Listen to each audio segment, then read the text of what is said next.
నమస్తే. రాష్ట్ర వ్యాప్తంగా అధికార పక్షము ప్రతిపక్షాల మధ్య నదీ జలాల వాగ్వాదం నడుస్తోంది. అదేవిధంగా మావోయిస్టుల వరుస లొంగుబాటు మీద కూడా కొంత చర్చ జరుగుతుంది. ఈ రెండు అంశాల గురించి డిస్కషన్ చేద్దాం. ఆర్పీఐ పార్టీ రాష్ట్ర అధ్యక్షులు ప్రొఫెసర్ గాలి వినోద్ కుమార్ గారు ప్రస్తుతం మనతో పాటు ఉన్నారు. సార్, ప్రధానంగా ఓవైపు అధికార పక్షం నిన్న అసెంబ్లీలో పవర్ పాయింట్ ప్రజెంటేషన్ ఇస్తే, ఇవాళ ప్రతిపక్షం తెలంగాణ భవన్లో పవర్ పాయింట్ ప్రజెంటేషన్ ఇస్తా ఉన్నది. అంటే అసెంబ్లీ వేదికగా రెండు పార్టీలు చర్చించాల్సిన అంశాన్ని ఎవరికి వాళ్ళు యమునా తీరం అన్నట్టుగా వాళ్ళకు వాళ్ళు వీళ్ళకు వీళ్ళు చర్చలను చూస్తూ ఉంటే, ఈ పవర్ పాయింట్ ప్రజెంటేషన్ చూస్తూ ఉంటే ఏమనిపిస్తూ ఉంది? నీళ్ల పేరుతో నీచ రాజకీయాలు చేస్తున్నారు అనిపిస్తుంది. ఒకవైపు భూమి లేదు ప్రజల దగ్గర, 93% ఉన్న బహుజనుల దగ్గర భూమి లేదు. ఈ నీళ్ళు వస్తే ఎవరికి పోవాలి? ఈ విషయాన్ని నేను 2004లోనే ప్రొఫెసర్ జయశంకర్ సార్తో అడిగాను. సార్, నీళ్లు నిధులు నియామకాలు అంటున్నారు కదా, భూమి లేని ప్రజలకు నీళ్ళతో పనింది అన్న. అక్కడ ఉన్న చెరువు నీళ్ళు చాలు, ఉన్నప్పుడు 25% భూమి ఉంది వీళ్ళ దగ్గర. అంటే ఈ 7% ఉన్న ప్రజలు ఎక్కడికైతే భూస్వాములు ఉన్నారో, అగ్రవర్ణ సంపన్నులు ఉన్నారో, వాళ్ళ భూముల్లోకి నీళ్ళు పోవాలి, రైతు బంధు పేరుతో డబ్బులు రావాలి. ఈ పథకాలన్నీ కూడా ఈ సంపన్నుల కోసం పెట్టిండ్రు, పేదల కోసం కాదు. సో కాబట్టి ఈ సంపన్నుల కోసం పెట్టిన నీళ్ళ పంపకం, నీళ్ళలొల్లి, అగ్రవర్ణాల అధికారం కోసం నీళ్ళలొల్లి నీచమైన రాజకీయాలు చేస్తూ ఇవాళ అటు బీజేపీ కానీ, ఇటు బీఆర్ఎస్ కానీ, అటు కాంగ్రెస్ కానీ ఇవాళ ఇప్పుడు నీళ్ళను పంపకం చేసి అధికారం ఎవరికి ఉంటుంది? రాష్ట్రాలకు ఉండదు. ఒక రాష్ట్రాల మధ్య విభజన చేసినప్పుడు నీటి పంపకం చేసేది కేంద్రము నిర్ణయం తీసుకోవాలి. ఎట్లా? గోదావరి కానీ, కృష్ణ కానీ పరివాహక ప్రాంతాన్ని బట్టి ఆల్రెడీ ఇప్పటికే ట్రిబ్యునల్స్ తీర్పు ఇచ్చినాయి. వాటిని అమలు చేసేది కూడా ఎవరు? కేంద్రం. మరి బీజేపీ చేయొచ్చు కదా. ఈ బీజేపీ డ్రామా లేదు దీనిలో. అంటే బీజేపీ, బీఆర్ఎస్, కాంగ్రెస్ మూడు కుమ్మక్కై ఈ విభజన రాజకీయాలు ఏదైతే కేంద్రము రెండు రాష్ట్రాల విభజన చేస్తే, ఇంతవరకు ఆంధ్ర క్యాపిటల్ సిటీ కరెక్ట్గా కన్ఫామ్ కాలే. మొన్న అయింది. నువ్వు విభజన చేసింది ఎప్పుడు? 2014లో. ఇప్పటి వరకు కూడా కనీసం విభజన హామీలు నెరవేర్చని బీజేపీ వీళ్ళ నీళ్ళ పంచాయతీ ఎవరిని భయపెట్టడానికి? నీళ్ళ పంచాయతీ ఎవరిని భయపెడతారు మీరు? నీళ్ళ పంచాయతీ అసలు అవసరం ఏంది తెలంగాణ ప్రజలకు? ఇప్పుడు నీళ్ళ పంచాయతీ ఏం అవసరం? పాలమూరు రంగారెడ్డి లాంటివి పెండింగ్లో పడిపోయినాయి. అది ముమ్మాటికి కాంగ్రెస్ తప్పిదమే, కాంగ్రెస్ శాపమే పాలమూరు. కానేమో బీఆర్ఎస్ లేదు, మీరే చేసినటువంటి తప్పు, మీరు దాచుకుతున్నారు 10 ఏళ్ల పాటు దాన్ని ఎక్కడేసిన గొంగడి అక్కడికైనా పెట్టి అనేది అధికార కాంగ్రెస్ పార్టీ. అదే రెండు కూడా దొందే అంటున్నా నేను. రెండు దొంగల పార్టీలే అంటున్నా. ఇప్పుడు ధరణి పేరుతో మీరు భూమి కబ్జా చేసిండ్రు. పేదల భూములు 20 లక్షల ఎకరాల భూములు, అసైన్ భూములు కబ్జా చేసిండ్రు. భూభారి పేరుతో కబ్జా చేసిండ్రు.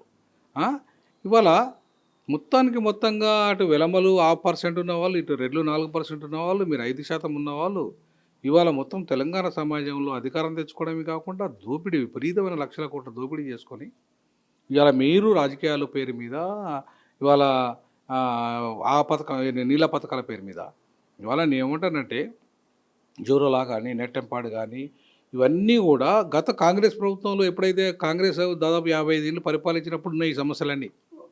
ఇవన్నీ నీటి పంపకాల సమస్య వచ్చిందే, నీళ్ళ సమస్య వచ్చిందే కాంగ్రెస్ పాలనలో.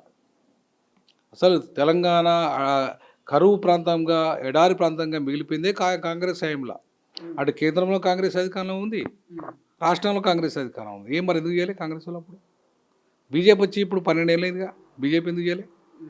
ఎందుకంటే ఈ ఉత్తరాది జాతీయ పార్టీలకు ఎప్పుడు కూడా ఈ ప్రాంతాలు, ప్రధానంగా దక్షిణాదిలో ఉన్న రాష్ట్రాలను కొట్లాడుకోవాలి. ఎప్పుడు వాడి మీద వీడు తిట్టుకోవాలి, వీడు లాస్ట్కి వచ్చి వాడు పెత్తనం చేయాలి. ఉత్తరాదివాడు బీజేపీ పెత్తనం చేయాలి, కాంగ్రెస్ వాడు పెత్తనం చేయాలి.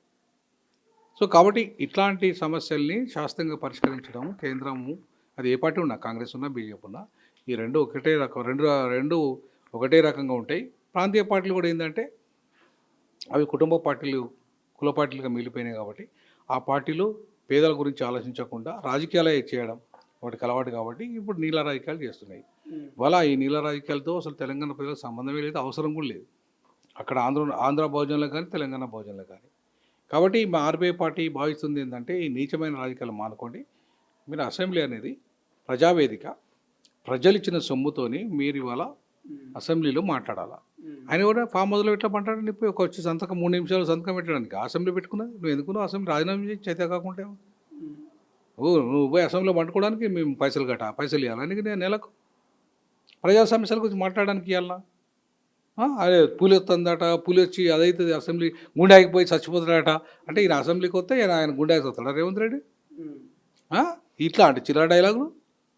డెమోక్రసీలో ఇది ఒక ఆయన వచ్చి మాట్లాడినంత మాత్రం కూడా చచ్చిపోతాడా అంటే ఇట్లాంటి ఎంత ఏంటంటే ఈ చిల్లర రాజకీయాలు, నీచ రాజకీయాలు, కుల రాజకీయాలు, ఈ రాజకీయాలు ప్రజల్ని మభ్యపెట్టి అధికారాన్ని సంపాదించుకోవడానికి పనికొస్తాయి తప్ప ఏమాత్రము ఇవి నిజాయితీ రాజకీయాలు కాదు, నీచ రాజకీయాలు, నీళ్ళ రాజకీయాలు కూడా కాదు. రైట్. సో వరుసగా మావోయిస్టులు లొంగిపోతా ఉన్నారు. 2026 మార్చ్ 31 నాటికి మావోయిస్టులు అయితే భారత్గా మారుస్తామని కేంద్రం ఒక టార్గెట్ పెట్టుకుంది. అనుకున్నట్టుగానే చాలామంది దేవా లాంటి మావోయిస్టులు, సీనియర్ మావోయిస్టులు కూడా లొంగిపోతా ఉన్నారు. ఈ లొంగుబాట్ల మీద ఏమైనా కామెంట్ చేస్తారా? తప్పకుండా చేస్తాను. చేయను నేను అదే మొదటి నుండి చెప్తున్నా మావోయిస్టులకి, మీరు నేపాల్లో ఎట్లయితే ప్రచండ నేతృత్వంలో ప్రజాస్వామ్య రాజకీయాలకు వచ్చారు, లాటిన్ అమెరికాలో వచ్చారు, చైనాలో వచ్చారు, రష్యాలో వచ్చారు, ఇక్కడ కూడా రండి అంటున్నా. ఇక్కడ కూడా రండి, తెలంగాణలో కూడా మీరు ప్రజాస్వామ్య రాజకీయాలకు రండి, తుపాకీ పని చేయండి. నీచులు, దొంగలు, దుర్మార్గులకే ప్రజలు పట్టం కట్టకుండా మీకు గట్రా నిజాయితీగా ఇవాళ సమాజం కోసం మీ ప్రాణాలే పణంగా పెడుతున్నా మిమ్మల్ని ప్రజలు ఆదరించారా? తప్పకుండా ఆదరిస్తారు. మా ఆర్పీ పార్టీ వాళ్ళని వెల్కమ్ చెప్తుంది. కాకపోతే పూర్తిగా మళ్ళీ ఇక్కడికి వచ్చి అక్కడ ఇప్పుడు మావోయిస్ట్ పార్టీలో కూడా అగ్రవర్ణాల ఆధిపత్యం ఉంటే మాత్రం మేము సహించాం, మేము దాన్ని అంగీకరించాం. కాబట్టి మీరు పీడిత ప్రజలకు నాయకత్వం అప్పచెప్పి పీడిత ప్రజలకు రాజకీయ అధికారాన్ని అప్పచెప్పడానికి మీరు కనుక సిద్ధపడితే మావోయిస్టులతో రాయండి, మనం కలిసి పనిచేద్దాం, ఎన్నికల రాజకీయాల వైపు పోదాం. వాళ్ళ బాబాసాహెబ్ అంబేద్కర్ తుపాకీ పట్టి అడుగులకు పోతే ఈరోజు దేశంలో ఉన్న బహుజనుల పరిస్థితి కానీ ఈ దేశ పరిస్థితి కానీ ఏంటి? కాబట్టి హింసకు పరిష్కారం కాదు. తుపాకీ కొట్టడం ద్వారా రాజ్యం వస్తుందనుకోవడం భ్రమ. ప్రపంచంలో అది సాధ్యం కాలేదు, భవిష్యత్తులో కూడా సాధ్యం కాదు. ఇప్పుడున్న పరిణామాలు, ఏ టెక్నాలజీ పరిణామాల్లో ఇవాళ ఏ మూలకున్నా టెక్నాలజీని వాడేసి నేను దొరకబట్టి చంపేస్తున్నారు. సో ఈ క్రమంలో మనం ఖచ్చితంగా అది మాని ప్రజాస్వామ్య రాజకీయాలకు రావాలని కలిసి పనిచేద్దామని చెప్పేసి నేను మావోయిస్టులకు పిలిపిస్తాను. లొంగిపోయిన వాళ్ళంతా ఓకే, బట్ ఇంకా చాలామంది ఉన్నారు లొంగిపోయిన వాళ్ళు. అటువంటి వాళ్ళకి ఏం చెప్తారు అంటే చాలామంది ఎదురెళ్ళి ప్రాణాలు కోల్పోతున్న వారిని, ఇంకొంతమంది జనజీవన శ్రవంతిలో కలుద్దామని ఆలోచిస్తున్నారు. అటువంటి వారి కోసం ఏం చెప్తారు? అదే అంటున్నా, మొత్తం లొంగిపోమంటున్నా నేను. రండి, ప్రజా జీవితంలోకి రండి. ఇవాళ ప్రజలు నిర్ణయిస్తున్నారు ఏమని, ఓటు వైపు పోదామంటున్నారు. మనం కూడా అట్టే పోదామంటున్నాం. ప్రజలు మరి మీ వైపు ఎందుకు రావట్లేదు? తుపాకీ కొట్టిన వైపు ఎందుకు రావట్లేదు? కానీ ఇవాళ అనివార్యం కాదు అది. ఇప్పుడు తుపాకీ ద్వారా మాత్రమే రాజ్యం, లేదంటే హింస మాత్రమే పరిష్కారం అంటే ప్రపంచంలో మొత్తం హింసనే ఉండేది. కాబట్టి ఆ దిశగా కాకుండా ప్రజలు ఇవాళ సరే తప్పులు లేవా, ఓటర్ రాజకీయాలలో లేవా, ఆధిపత్యం లేదా, మ్యానిపులేషన్ ఉన్నాయి, కానీ హింస కట్టేదే కొంత మెరుగ్గా ఉంది. సో ఈ మరుగైన జీవితాన్ని ప్రజలు కోరుకుంటారు. అంతేగాని భయంగా బతుకుంటా, అడవులలో వండుకుంటా, రాజ్యంతో కొట్లాడుకుంటా చనిపోవాలని ఎవరు అనుకోవట్లేదు ఈ రోజులలో. సో కాబట్టి ఇంకా దయచేసి మీరు మీ త్యాగము, మీ సిద్ధాంతం గొప్పది.